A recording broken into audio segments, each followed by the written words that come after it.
This is an I Am Listening original podcast. This year, in order to make room for the extra demographic pressure, we're going to have to find something in the region of £80 million worth of savings. And these are huge numbers, the like of which we've never been able to achieve before. And we're running very, very close to the edge of bankruptcy. Welcome to the Kent Politics Podcast, your go-to source for insightful discussions on local and national political matters. Join us as we take a deep dive into local government across the county. Find out what the key decision makers have to say, what your money is being spent on, and how the party's policies could affect how we live.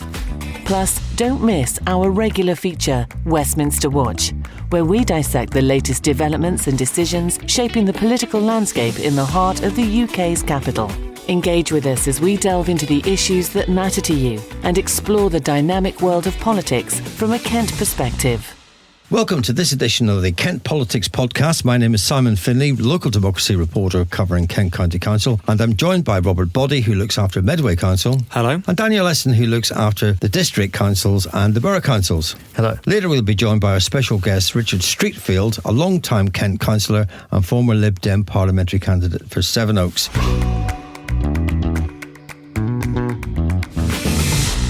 First up, Robert, what's happening in Medway? So this week I wrote about a young boy with special needs, meaning that he's reliant on a wheelchair and a walker. Thomas, who's 11, has outgrown his current walker, which he's had for a number of years, so is recommended to get a new one by his physio. However, Medway Council turned down the request for the new £4,000 walker. Okay, what was the thinking behind that then? Well, Thomas's mum, Emma, says that the council said it would fund the walker if it went to and from school every single day, which is where he uses it a lot of the time. But Emma said this wasn't as straightforward, as both she and her husband, Matt, work full-time and also have to take Thomas's younger sister to school as well. Because of this, they're reliant on the school bus, which takes Thomas every day. However, the bus can't currently accommodate the new walker. Now, Emma asked if it was possible if they could drop the walker off at school on Mondays and pick it up on Fridays until the bus could accommodate the new walker. But Medway Council said no. Emma then asked if they could have the new walker but keep it at home until the bus could accommodate it, and then it would go to school every single day. But she says the council still refused, saying they didn't believe that's what the family would actually do and that they would just leave it at school during the week. So what does Medway Council say about all this? Well, they acknowledged that the travel arrangements for the walker had yet to be agreed, and so the walker couldn't be funded. But after several attempts to ask if they'd said they didn't believe Thomas's family would keep the walker at home, they didn't answer that question. The council's deputy leader, Theresa Murray, is due to meet with the family to talk about the situation and any possible route forward. However, the good news is that Thomas will get his walker, as his mum posted on the local Rainham Facebook group saying she would do a fun run to raise funds for the walker. But other members asked for a fundraiser to be started, and within 24 hours donated the full £4,000 for the walker. But Emma is clear she's had to do this because the authority has let her down. What have you been looking at then, Dan? So recently I had the joy of my first ever 2-evening planning committee. It was at Thanet District Council. They were set to decide on a big development of 1,600 homes in Birchington, so they set aside a whole 2 evenings for it, and despite spending about 6 hours speaking about it total, they somehow still managed to kick the can down the road. Yeah, 1,600 homes is a sizable development. Where was this development coming from? What was the response been like? So the site of this development, just off the edge of Birchington in Thanet, it was allocated for homes in the last local plan, and the development itself's been in the work for something like 4 or 5 years. So homes are going on that site one way or another. I mean, it hasn't really come as a surprise to anyone, but as you might expect, it's been pretty controversial. Over 1,800 people wrote into the council to oppose the application, and there was a protest outside the council chamber on both nights of the meeting. And what kind of points were the councillors making about it? So there was a lot of the standard stuff, it will jeopardise the village's identity, the infrastructure already can't cope, and that kind of thing you hear at every planning meeting. But by far the biggest recurring point was the lack of affordable housing proposed. Thanet Council's policy is that large developments should deliver 30% affordable housing at the very least, but this project was only offering half of that, 15%. There's a possibility it could go up a little bit if the county council get the funding they want for a large road, which is going to be part of this development. Then it will take some pressure off the developers and they'll be able to provide 23% affordable housing. But that will still only be 368 homes on 800 on a 1,600 home development. It doesn't make it easier to throw out? You would think so, but because of planning rules, it's important to bear in mind that there's lots of legislation and local government finance rules, largely initiated under Margaret Thatcher and in every government since, that are pretty explicitly designed to make it impossible for local councils to actually build their own homes anymore. When people talk about council housing, councils don't build homes, and they don't usually own or manage their own homes anyway. It's housing associations. As such, pretty much all development is done by private firms, and national planning policy works on this basis. Specifically, profit and business viability for developers is baked into the planning system. The government says that 15 to 20% profit on a development is viable and acceptable, and that's what councils should aim for. So if the developers in this case say if they gave 30% affordable homes like Thanet Council would want from them in theory, profit would only be 2.35%, still pretty tidy 15 million quid or so, but not very much in the grand scheme of development.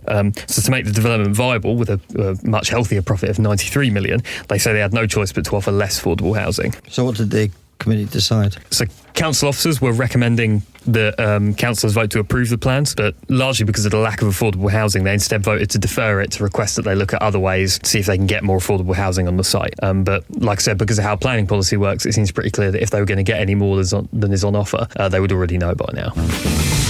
So what's happening at County Hall this week, Simon? Well, every time we talk about roads, it seems to be bad news, but on this occasion it sort of seems to be good news, or so it seems on the face of it. As a result of some of the work being done by county and borough councillors, a very busy road just outside Maidstone looks like it could be widened. Which road is this and where? Well, it's the busy section of the A228 at Merryworth, which carries a massive volume of traffic every day, and local people are concerned that it's becoming increasingly dangerous, especially at the Kent Street junction. It's a sort of little crossroads where local people are finding it really hard to join the main highway because of the amount of traffic that speeds past day and night. And what have councillors achieved here? Well, Sarah Hudson and Matt Borton. Sarah Hudson is a Kent County Councillor and a district councillor. Matt Borton is the leader of the Tonbridge and Malling Borough Council.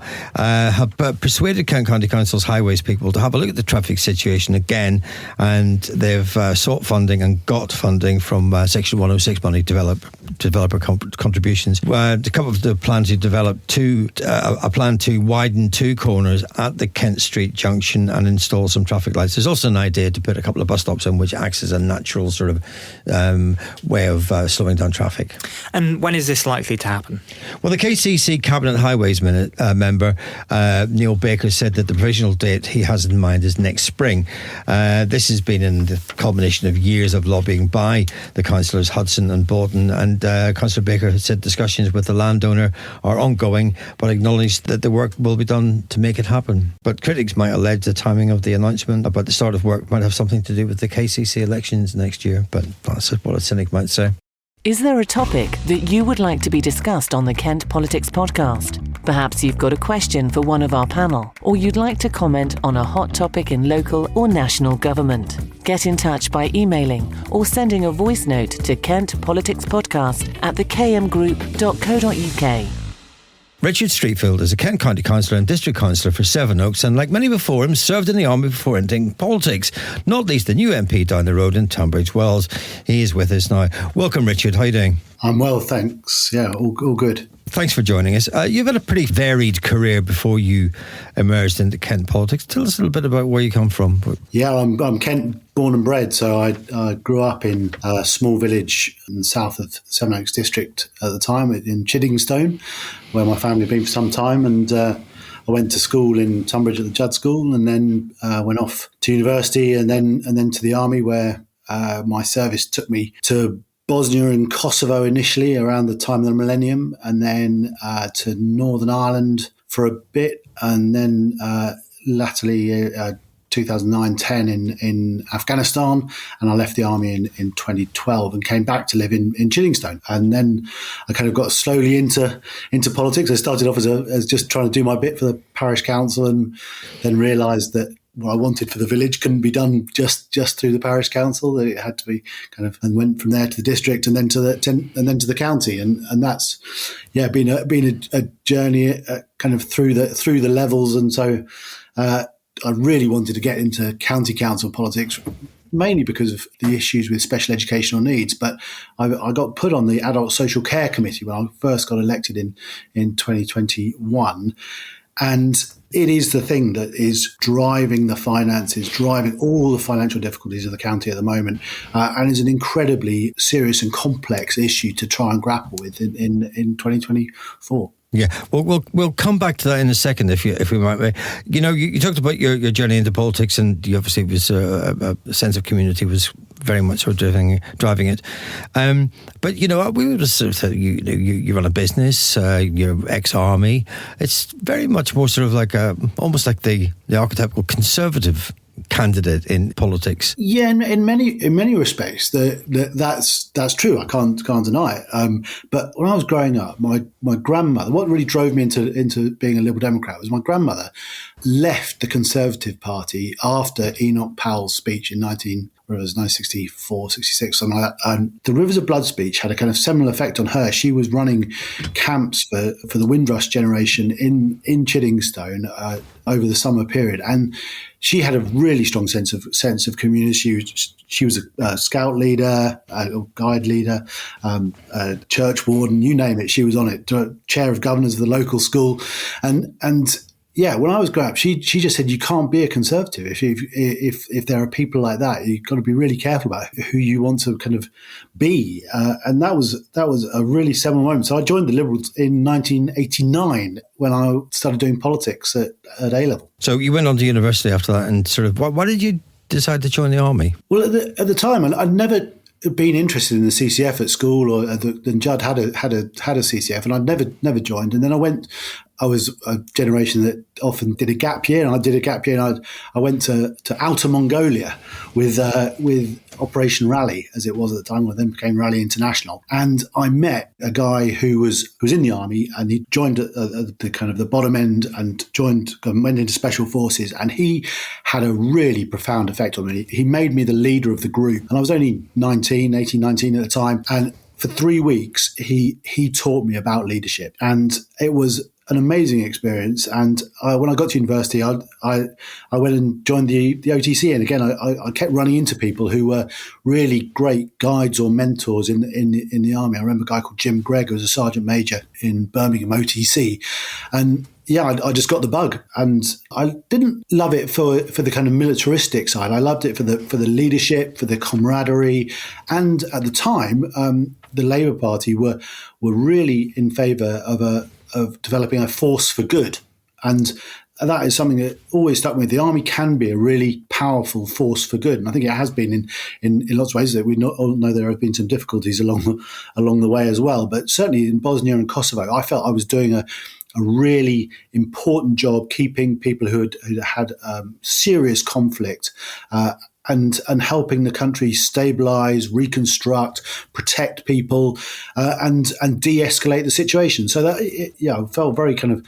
strongly that it was as much about public service as about the kind of militaristic aspect. Very, really interesting that. The general election was a real reversal of fortunes for the Lib Dems, having been in the doldrums since the end of the coalition. What does the party have to do you think, with 70-odd seats now to maintain that momentum into the next election? Yeah, I mean, a really successful period.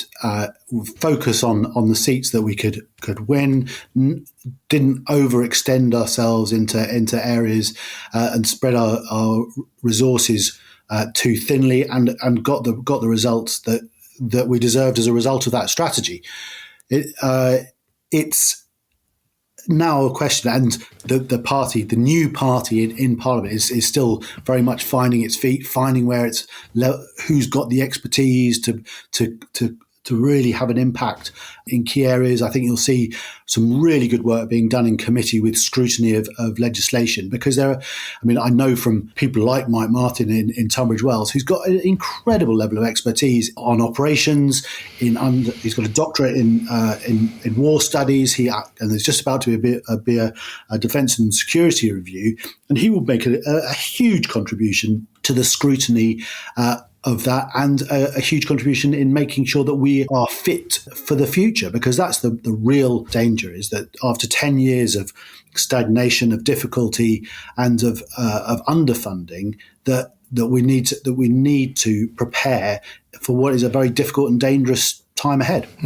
You stood against Laura Trott in Sevenoaks, and you came reasonably close, possibly with a large chunk of help from Reform, in a seat that was once considered pretty unassailable.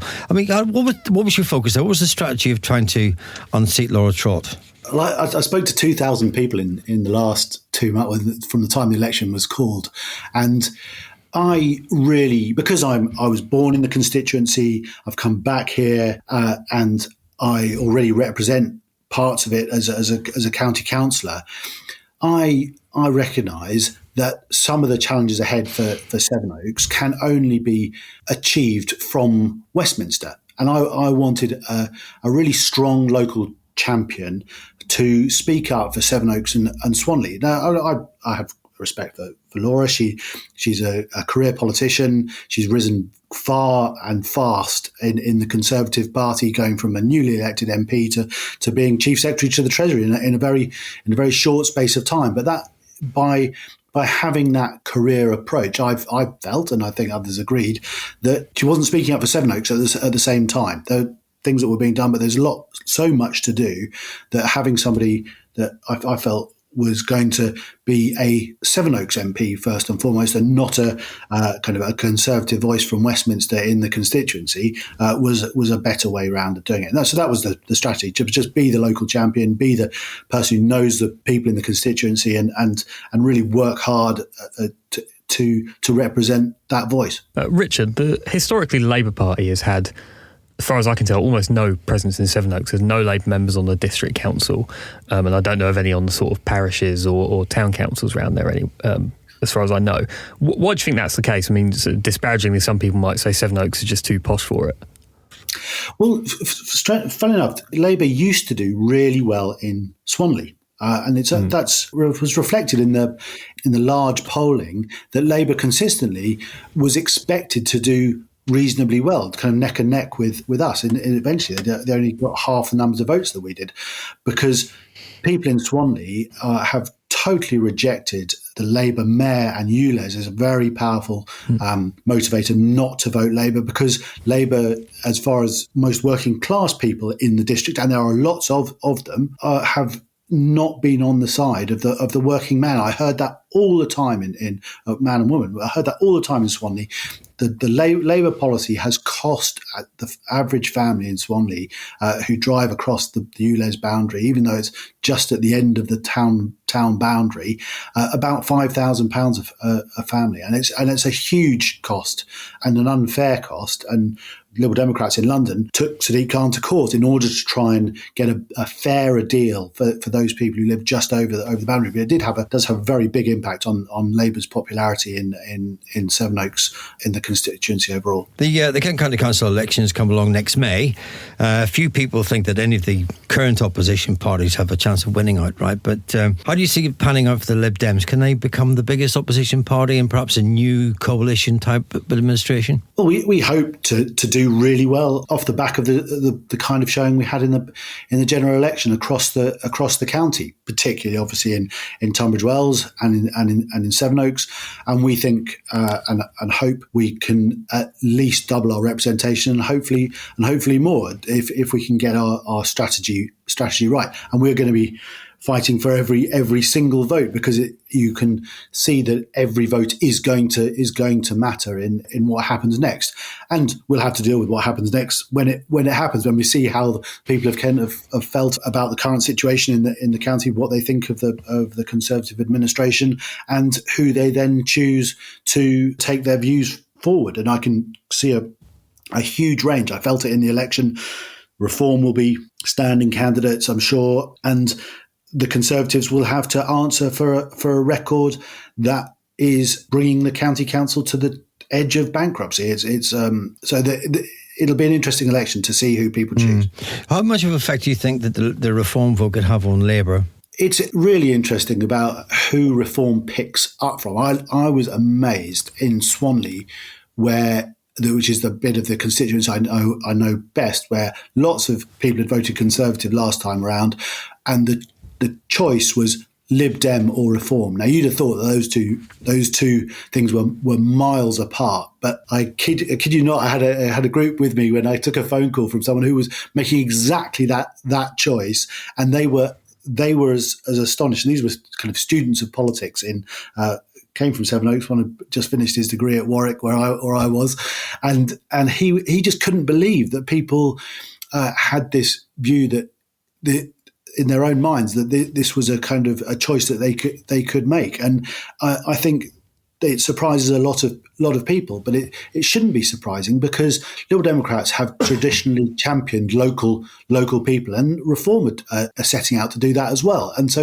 it's not surprising when it's who's going to be your best local champion, who fits in with your values the most closely, and who do you want to represent you at whichever level, in this case, the county council. Yeah, I mean, do you see or envisage any deals being done with the other sort of, left of centre parties like Greens or Labour Party? No, that's not in our thinking at all. I mean, we will be making every effort to get as many votes as we can, and that there will be places, I'm certain, where our resources don't allow us to compete as hard as we would like to, but there will also be places where we are in a five-way competition, because there will be independents, there will be Reform, there will be Greens, there will be Labour, all competing for people's trust. And we hope as Liberal Democrats that we have proved ourselves to be both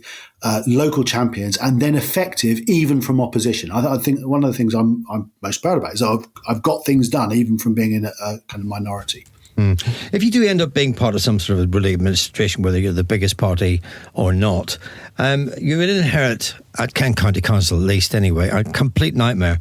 I mean, how do you think that you as a party would go about trying to fix what is going on at KCC, which, for those who perhaps not aware, is having to find, tens and tens and tens of millions of pounds worth of cutbacks in order to balance the books. And if they don't, they're going to go bankrupt. If they go bankrupt, the government will send the inspectors in and somebody else will run it for them. Yes, so that is the great danger, is that happens. But this is not just a Kent problem. It's a countrywide problem in local government, and we've known it's coming since 2012, 2013, where we knew that the population that born just after the Second World War was getting older, was going to use more services, and that at some point, if the funding levels didn't increase alongside that population growth, the population would outstrip the funding, and that is what is happening right now. It was identified in 2013 that it would. They thought it would cross over in 2022. There was a bit of a funding boost a couple of years ago to keep the county's head above water, but we still have more older people using many more services. Quite naturally, they're a much bigger population in the county, and we need a funding settlement that allows from central government allows the county to do its work. Yeah, I think we all know that, and you've set out the history lesson. But what we're trying to get to the bottom of here is how the Lib Dems will fix it. I mean, you're the guys going to be in charge. Let's say that you are in charge. Yeah, so we've got to do two or three things. First of all, we've got to make the case for reform, as in not the party, but a change to the way we govern and devolve services out to the lowest level so that we can make them as efficient as possible. We've got to for example, if people are in charge of their own budgets for health and care, they tend to use them much, much more efficiently than if the county is providing services. Example from Birmingham, where Kent currently has about 15 to 20% of people on personal care budgets. Birmingham now has about 40 to 50% of people on, and are able to use that money much more efficiently and much more to the way those individuals want their care to be provided. So there are some significant elements of reform that can be made.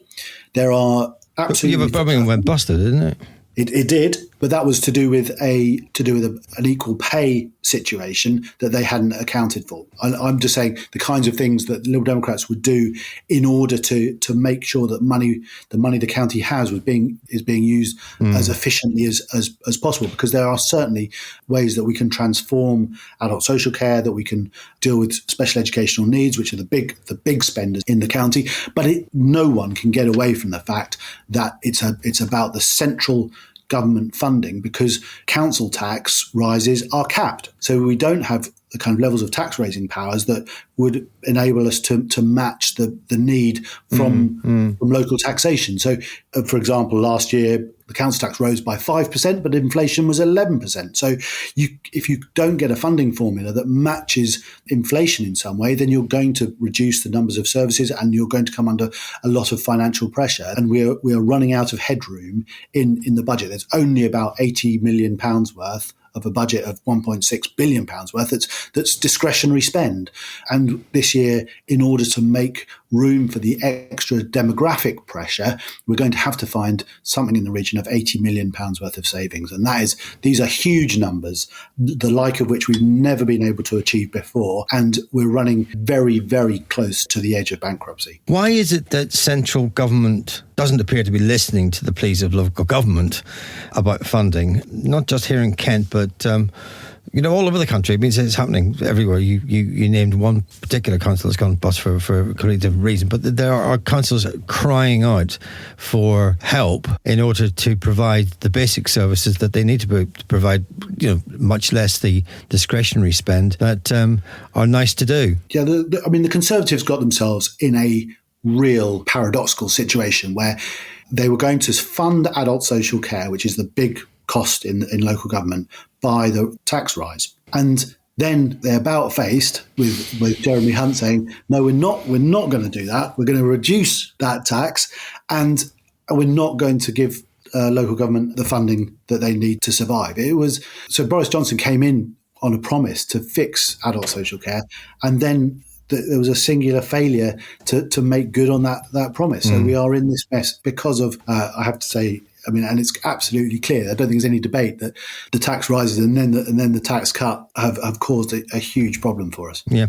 If devolution of some sort is the answer, why is no one talking about it or doing anything to make it happen? Well, they are. The county took a paper that started this process. The Conservative government, the last Conservative government, did recognise that this was the reform of local government, especially trying to make it more efficient in terms of having unitary authorities rather than multi-tiered authorities, or metro mayors, or kind of there are various ways that you can do it, was going to be. And Kent has set off on the first consultation of how that might work, but it's not going far enough. It's not going fast enough, and the last Conservative government was so wedded to the idea of metro mayors that it couldn't see that probably wasn't going to be the ideal solution for Kent. We need a better solution than a metro mayor for the kind of democracy that we want to have in Kent. Very finally and very quickly, do you think you'll take Laura Trott on again at the next general election? Wait and see. I've got to get selected, because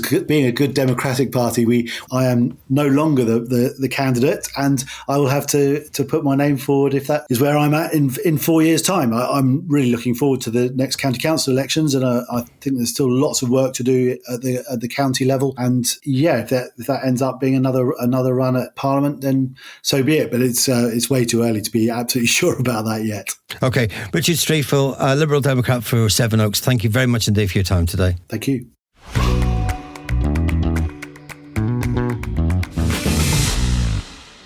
In the past few days, we've seen 1,700 prisoners released early from jail in order to create the capacity. The question is, I guess, well, will it work? What do you think then, Robert? Well, I think the government's really stuck in a hard place here, because the prison estate capacity is basically...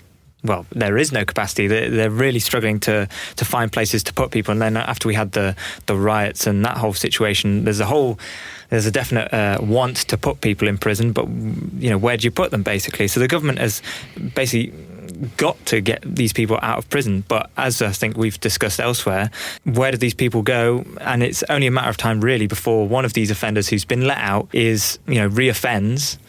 does some awful crime, and then it's just another headache for the government. Well, the trouble is that a lot of these guys, if they reoffend, even if they only shoplift, I mean, they're breaking their conditions of parole or whatever they're being given, and they'll be straight back in any case, which case, now, this is part of the problem, that a lot of people are a bit worried that their conditions by which they're being released have been somewhat rushed, and therefore that the things that need to be set up for them, benefits, etc., housing or whatever, family arrangements, are simply not there, and then they're going to be driven into crime, and they're just going to cause even more of a headache for a criminal justice system which is rather stretched. Yeah, I mean, Britain has quite a high reoffending rate, especially compared to other countries in Northern Europe, so I think you're right that it's probably a matter of weeks before somebody released in this whole affair commits some heinous crime, and it becomes a massive media storm for the government. But in broader terms, asking will it work, it depends what you mean by work. I guess in the short term it will double the current capacity of the British prison system, but that's just saying how crowded they are, not necessarily saying anything about how good the policy is. And it's not going to change the fact that unless you basically stop sending people to prison, there aren't enough spaces for them. So the government, if they really want to solve this in the long term, I think it was our own Police and Crime Commissioner Matthew Scott who said a little while ago, you need to build more prisons and fill them. And does the government have the will to bulldoze through planning policy and that kind of thing to get more prisons built? I don't know, because expanding prisons takes forever, even just the paperwork. They put in plans to expand some of Kent's prisons about 5 years ago, and some of the applications have only basically just come to light. So the government will have to act pretty fast to build more prisons if they actually want to solve this in the long term. But we've also talked about on this podcast as well about the issue that there's these massive court backlogs as well. So on top of we haven't got enough spaces for the current prisoners we've got at the moment. We're trying to build more, but these people we are letting out may reoffend and need to go back in. On top of that, we've got a whole bunch of people who possibly could be or need to be in prison, and we need space for them as well. I mean, it just seems to be a problem within a problem within a problem. It seems to be a problem that's just being contained for the minute, and just no thought being given to sort of what's going to happen sort of in 2 days' time, really. Yes, that's an interesting one. This week there was a bit of a rebellion by some of the Labour MPs over the scrapping of the winter fuel allowance.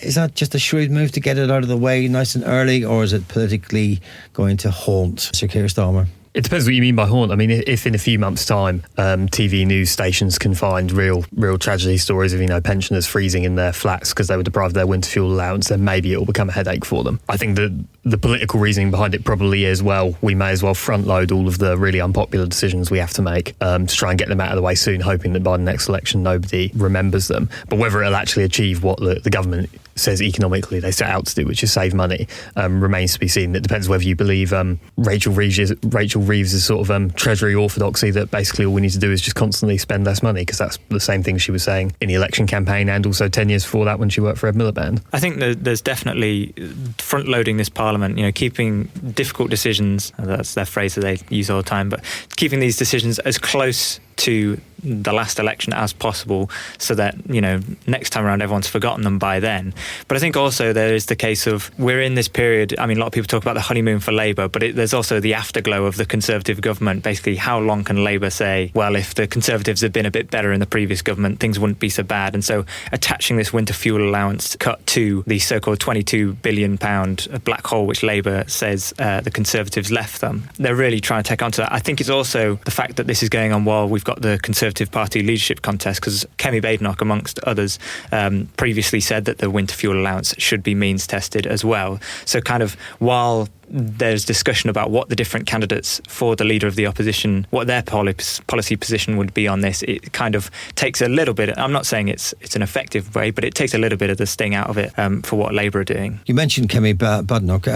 Tom Tugendhat, he got through to the final four, judges' houses. Yeah, so he goes to conference to give his pitch, and then before the membership get a chance to vote on it, then the final two. So he's got the big time ahead of him, is to try and persuade the people at conference or make a pitch to the wider membership, so that some of the MPs seeing the reaction in the hall might turn around and sort of say, Tom's our guy after all. Yeah, I think this will definitely be, for all of the four candidates, definitely a period of pressing the flesh and, getting their message out there, and I think raising their profile. I think it was quite interesting in this latest round how, although Tom Tugendhat was third, joint with James Cleverly on, I think, 21 votes. 21, yeah.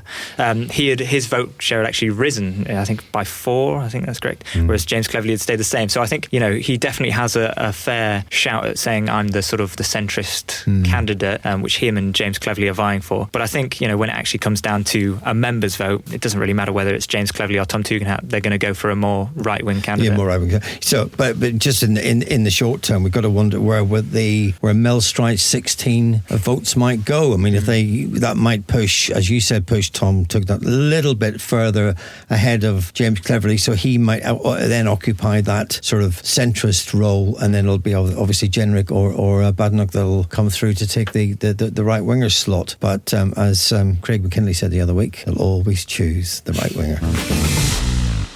Okay, folks, that's your lot this week. Thanks to Rob and Dan and our special guest, Richard Streatfeild. Don't forget to keep an eye on Kent Online for the latest politics news from across the county. All the best. Thanks for listening to the Kent Politics Podcast. Don't forget to check out stories throughout the week on the politics page of Kent Online. And you can watch the Kent Politics Show with Rob Bailey on KMTV every Friday at 5 p.m. or on demand at kmtv.co.uk.